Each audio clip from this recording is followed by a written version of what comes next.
मनोज जरांगे म्हणाले की मराठा समाजाच्या प्रश्नाप्रमाणेच बेळगावचा प्रश्न देखील केंद्र सरकारच्या अखत्यारीत येतो असे सांगितले जाते.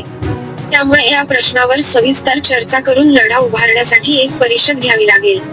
मरण डोळ्यासमोर ठेवून आंदोलनात उतरलो. मनोज जरांगे म्हणाले की एकदा शब्द दिला की समोर केंद्र सरकार किंवा राज्य सरकार असले तरी माघारी हटत नाही. मराठा आरक्षणाच्या लढ्यात उतरत असताना मरण डोळ्यासमोर ठेवून आंदोलनात उतरलो.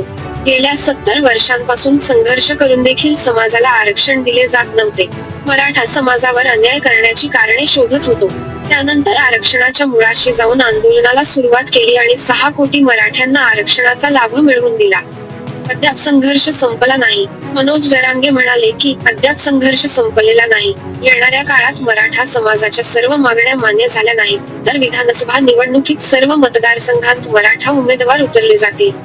महाराष्ट्रातील अनेक मतदारसंघात मराठा उमेदवार फक्त मराठा समाजाच्या मतांवर निवडून येऊ शकतात. ओबीसीतून मराठ्यांना आरक्षण मिळू देणार नाही असे म्हणत होते.